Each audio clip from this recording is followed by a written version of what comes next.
सभी को प्रेम से जय श्री राधे।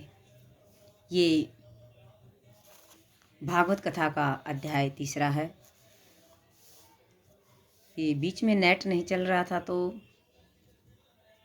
वीडियो जा नहीं पाई, इसलिए ये वीडियो बाद में डाली है। पाठ तो कर दिया था दूसरे दिन, इसलिए वीडियो नहीं डाली क्योंकि नेट नहीं चल रहा था।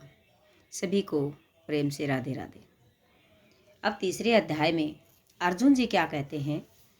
अर्जुन ने कहा श्री कृष्ण को, हे जनार्दन, जो आप कर्म योग से ज्ञान योग को श्रेष्ठ बताते हो, एक कर्म है और एक ज्ञान है, तो कर्म योग से ज्ञान योग को श्रेष्ठ बताते हो, तो यह जो भयानक कर्म युद्ध है इसमें मुझे क्यों जोड़ते हो? और जो तुमने कभी कुछ और कभी कुछ मिली हुई नाना प्रकार की बातें कही हैं, इससे मेरी बुद्धि और भी बड़े संदेह में पड़ गई है। आपकी इन बातों से मेरी समझ में कुछ भी नहीं आता कि मैं क्या करूं। इससे अब एक बात निश्चय करके कहो जिससे मेरा कल्याण हो।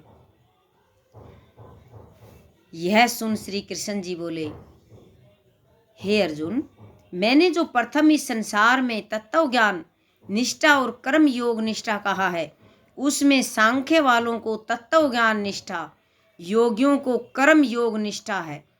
कर्म किए बिना मनुष्य निष्कर्म तो तत्व ज्ञान है, उसको नहीं पाता है। मतलब अगर मनुष्य कर्म करता है तो उसमें ज्ञान की प्राप्ति नहीं होती है। तत्व ज्ञान, अंदर का जो तत्व ज्ञान है वो उसमें निष्कर्म जो तत्व ज्ञान है उसको नहीं पाता, क्योंकि उस ज्ञान की प्राप्ति तो होगी नहीं, कर्म करता रहेगा। ठीक है, आगे क्या बोलते हैं, क्योंकि केवल संन्यास ले लेने से ही कर्म करते करते चित्त शुद्ध किए बिना सिद्धि प्राप्त नहीं हो सकती। क्योंकि कर्म के साथ साथ हमें ज्ञान भी जरूरी है। किस अवस्था में कोई प्राणी शरीर मन वचन से कर्म किए बिना अक्षण भर भी नहीं रह सकता, क्योंकि प्रकृति के जो राग देश गुण हैं उनके वशीभूत होकर सब प्राणियों को कर्म करना पड़ता है। जो हाथ पांव आदि कर्म करने वाली इंद्रियों को वशीभूत करके भगवान के स्मरण के बहाने से मन में इंद्रियों को ध्यान करता रहता है, वह मूढ़ मिथ्याचारी कहलाता है। हे अर्जुन, तू जो कोई नेत्र आदि इंद्रियों को मन से रोककर अर्थात अपने सब कर्मों में अपने को भगवान अधीन कर्म इंद्रियों से कर्म योग का आरंभ करता है, कि कर्म के साथ साथ काम करते करते भगवान का नाम लेता है, वो कर्म भी हो जाता है, काम भी हो जाता है और भगवान का भी नाम लिया जाता है। कर्म योग का आरंभ करता है और फल की इच्छा नहीं करता, वही श्रेष्ठ है। इसे हे अर्जुन, तू निश्चय करके कर्म कर। कर्म न करने से कर्म करना श्रेष्ठ है, और कर्म करना छोड़ देने से तेरे शरीर का निर्वाह होना भी कठिन हो जाएगा। क्योंकि कर्म भी जरूरी है और कर्म के साथ साथ भगवान का नाम लेना, भगवान का नाम योग है, वो भी जरूरी है, जिसे ज्ञान योग कहते हैं। विष्णु भगवान के आराधनार्थ जो कर्म है उन्हें छोड़कर जितनी वस्तुएं हैं वे सब बंधन रूप हैं। इसलिए हे अर्जुन, विष्णु भगवान की आराधना के निमित्त तू निष्काम होकर कर्म करने में प्रवृत्त हो। परमात्मा ने सृष्टि रचना के समय यज्ञ के साथ प्रजा को रचकर कहा कि इससे तुम्हारी वृद्धि होगी और यही तुम्हारे सब मनोरथों को पूर्ण करेगा।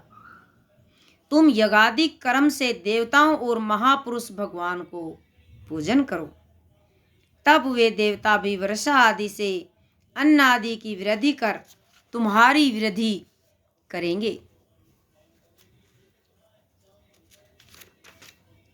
तुम्हारी वृद्धि करेंगे। इस तरह आपस में एक दूसरे की वृद्धि करने में तुम सबका बहुत भला होगा। यज्ञों से पूजित देवता तुमको मनवांछित फल देंगे, और जो कोई इनके दिए भोगों को इनके निमित्त दिए बिना भोगेंगे वे चोर हैं। हे अर्जुन, जो बलि वैष्णव देवादि पंच यज्ञ करके भोजन करते हैं वे महात्मा गृहस्थों के 5 पापों से छूट जाते हैं।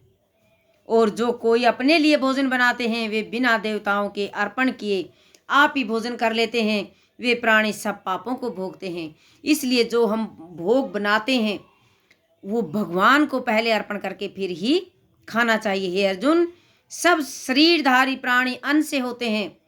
प्रथम अन्न पेट में जाता है, तब वह रस रूप को वीर्य रक्त की वृद्धि कर प्राणियों की ओर उत्पत्ति करता है। वह अन्न मेघ से होता है और मेघ यज्ञ से होता है और यज्ञ कर्म से होता है। कर्म की उत्पत्ति वेद से होती है और वेद प्रारंभ से उत्पन्न होते हैं। ब्रह्मा सर्वव्यापक और यज्ञ में सदैव रहता है। इससे यज्ञादि कर्म अवश्य ही करने चाहिए। इन कर्मों के करने से संसार का कल्याण होता है। ईश्वर आराधना रूपी यज्ञादि कर्मों में जो प्रवृत्त नहीं होते, केवल इंद्रियों के विषय भोग में लगे रहते हैं, उनका जीवन निष्फल हो जाता है। जिसको आत्मा से प्रीति है, जिसकी आत्मा ही तृप्ति है और जो आत्मा में ही लाभकारी संतुष्ट भया है, जिसके इंद्रिय विषयों में आसक्ति नहीं है, ऐसे तत्वज्ञानी पुरुष को कर्म नहीं करना चाहिए। उनका किसी भले कर्म किए का फल नहीं और न करने से कुछ पाप भी नहीं, क्योंकि ज्ञानी अहंकार रहित होता है। ज्ञानी पुरुष होता है, उसमें अहंकार नहीं होता। इससे उसे कुछ विधि निषेध नहीं है और ज्ञानी को प्राणी मात्र का आश्रय लेने की भी कुछ आवश्यकता नहीं है। हे अर्जुन, फल की अभिलाषा को छोड़ दो। जो नित्य नैमित्तिक कर्म है उन्हें निरंतर करो। जो फल की अभिलाषा को छोड़ कर्म करते हैं उन्हें मोक्ष अवश्य मिलता है। संध्या वंदनादि नित्य कर्म है और पुत्रादि जन्म होने के निमित्त जो कर्म किए जाते हैं उनको नैमित्तिक कर्म कहते हैं। राजा विधेय जो ऐसे ज्ञानी हो गए हैं उनको कर्म भी करने से सिद्धि मिली थी। इसे तू अपने को बड़ा ज्ञानी समझता है तो भी लोक संग्रह के लिए कर्म करना उचित है। हे अर्जुन, बड़े आदमी जो कर्म करते हैं उन्हीं कर्मों का साधारण मनुष्य किया करते हैं और वे जिन बातों को प्रमाण मान लेते हैं लोग भी उन्हीं के अनुगामी हो जाते हैं। हे पार्थ, तू मुझको ही देख। मुझको 3 लोकों में कुछ करना नहीं है और न किसी वस्तु के प्राप्त करने की अभिलाषा है, तब भी मैं कर्म करता हूँ। जो मैं ही आलस्य छोड़ सावधान हो कर्म करने में प्रवृत्त न हूँ तो ये मनुष्य सत्कर्मों को त्याग कर बैठेंगे, अर्थात कर्म करना छोड़ देंगे। हे अर्जुन, जो कर्म करना छोड़ दूं तो कर्म लोप हो जाने से धर्म नष्ट हो जाएगा, जिससे ये सब लोग नष्ट हो जाएंगे और सृष्टि वर्ण संकर होने लगेगी, तो यह संकर कारण मैं ही ठहरूंगा। इस प्रजा को नष्ट करने वाला भी मैं ही होऊंगा। हे पार्थ, जैसे अज्ञानी लोग कर्म करने में आसक्त होकर कर्म करते हैं, वैसे ही लोक संग्रह के निमित्त विद्वान लोग कर्म करने में आसक्त होकर कर्म करते हैं। जो अज्ञानी हैं और कर्म करने में आसक्त हैं उनको कर्म न करने का उपदेश देकर उनकी बुद्धि में भेद उत्पन्न न करें। विद्वान लोगों को उचित है कि आप भी सावधान होकर उनसे कर्म कराएं। हे अर्जुन, प्राकृतिक गुण से ये संपूर्ण कार्य हो रहे हैं, परंतु अहंकार से जो विमूढ़ हैं वे अपने को इन सब बातों का करने वाला मान लेते हैं।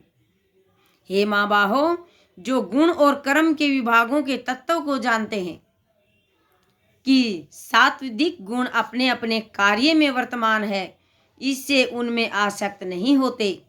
माया के सत्व रज तम गुणों में जो मनुष्य अत्यंत मोहित हो रहे हैं वे ही गुण उसके कर्म में आसक्त होते हैं। उन अल्पज्ञ पुरुष को ज्ञानी कर्म मार्ग से न हटाएं। शूरवीर अपनी वीरता के स्वभाव से आत्मा में मन लगा संपूर्ण कर्मों को छोड़ मुझ में समर्पण कर फल की अभिलाषा ममता को छोड़ सब संतापों से रहित हो युद्ध करें। हे अर्जुन, जो मनुष्य श्रद्धालु हो मेरे वचन की निंदा न करके इस मेरे मत का नित्य स्वीकार करते हैं वे भी इन कर्म बंधनों से छूट जाते हैं। हे अर्जुन, जो प्राणी इस मेरे मार्ग को मानते नहीं और निंदा करते हैं, सो सबसे अज्ञानी और अंध मत मूढ़ मूर्ख हैं। उनको विचारहीन और नष्ट समझो। फिर जो अज्ञानी स्वभाव ही के अनुसार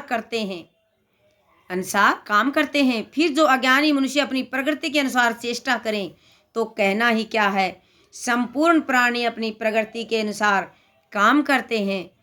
अतः प्रकृति बलवान है, इसमें इंद्रियों का निग्रह कुछ भी नहीं कर सकता। हे अर्जुन, प्रत्येक का इन्हें अपने अपने विषयों से राग देश है, अर्थात अनुकूल वस्तु में राग और प्रतिकूल वस्तु में देश है। इस राग देश के वशीभूत होना उचित नहीं है क्योंकि ये दोनों मोक्ष में विघ्न डालने वाले हैं। अच्छी तरह किए हुए भी प्राय धर्म से अपना धर्म गुण से रहित होने पर भी श्रेष्ठ है। अपने धर्म पर मरना श्रेष्ठ और दूसरे का धर्म भयानक है। अर्थात तेरा जो युद्ध रूपी क्षत्रिय धर्म है, इसमें मरने पर भी स्वर्ग मिलेगा और इसको त्यागने में नरक होगा। हे अर्जुन, अर्जुन ने कहा, हे कृष्ण, पाप करने की इच्छा किसी की नहीं होती, फिर वैसे जैसे भी कोई बलपूर्वक करता है, ऐसे वह मनुष्य को पाप कर्म में प्रवृत्त कराने वाला कोई न कोई अवश्य है। सो हे कृष्ण, वह कौन है? श्री भगवान बोले, हे अर्जुन, यह काम अर्थात कामना ही है, जो किसी प्रकार फलवती न होने पर क्रोध में परिणत हो जाती है। इस क्रोध की उत्पत्ति रजोगुण से होती है। यह काम बड़ा खाने वाला है, अर्थात अनेक प्रकार के भोगों को भोगता हुआ भी नहीं अघाता है। और यह क्रोध बड़ा पापी है। इससे मनुष्य का परम शत्रु समझो। जैसे अग्नि धुआं करके छा जाती है, आरसी मैल से ढकी होती है, जरायु में गर्भ का बालक ढका रहता है, वैसे ही यह ज्ञान भी कामना में ढांक लिया जाता है। लेकिन ज्ञान हर किसी के अंदर होता है। यह कामना नित्य ही मनुष्य की वैरी है। वह भोगों को भोगते हुए नहीं अघाती है। जैसे अग्नि लकड़ी मिलने से बढ़ती है, वैसे ही ज्यों ज्यों इसे भोगने की वस्तु मिलती है, वैसे ही बढ़ती है। और भोग्य पदार्थों के न मिलने पर अग्नि की तरह जलाती है। ऐसे इस काम ने ज्ञानियों का ज्ञान भी ढक रखा है। हे अर्जुन, संपूर्ण इंद्रियों और मन बुद्धि के काम के उत्पत्ति स्थान और निवास की जगह है। इनमें बस कर मनुष्य को मोहित करते हैं। इस कारण है, हे भरत कुलभूषण, ऊपर कहे हुए कारणों से तुम पहले इंद्रिय गण मन और बुद्धि को वश में कर, क्योंकि ये बड़े पाप रूप हैं। आत्मज्ञान और शास्त्र ज्ञान दोनों नाश करने हारे हैं। ब्रह्मा जो स्थूल पदार्थ है, उनसे इंद्रिय परे और श्रेष्ठ है। बुद्धि मन से परे और श्रेष्ठ है। बुद्धि से परे आत्म सर्वश्रेष्ठ है। इसी आत्मा को यह दुष्ट काम मोहित करता है। हे माँ बाहो, इस तरह बुद्धि से परे आत्मा को जानकर मन को वश में करके इस महा अजय काम क्रोध रूप जो शत्रु है, तिनको मार कर दमन कर जय हो प्राप्त होगा, जय को प्राप्त होगा। इसलिए रजोगुण में कभी नहीं जाना चाहिए, सत्वगुण में रहना चाहिए। तो हमारी बुद्धि भी शिथिल होती है और हमारा जो ज्ञान ढका हुआ है वो भी हमारा उभर के आता है। क्योंकि अभी आगे अध्याय में आपको बताएंगे कि रजोगुण, तमोगुण और सतोगुण वो क्या होता है। तो इसलिए हमारे हर किसी के अंदर ज्ञान होता है और ये सब जागृत करने से होता है। हम इसका हर कर्म करते हुए भगवान का नाम लेंगे, जप करेंगे, कीर्तन करेंगे, इसका भजन करेंगे, तभी हमारा ज्ञान उजागर होगा। इसलिए सभी को प्रेम से राधे राधे।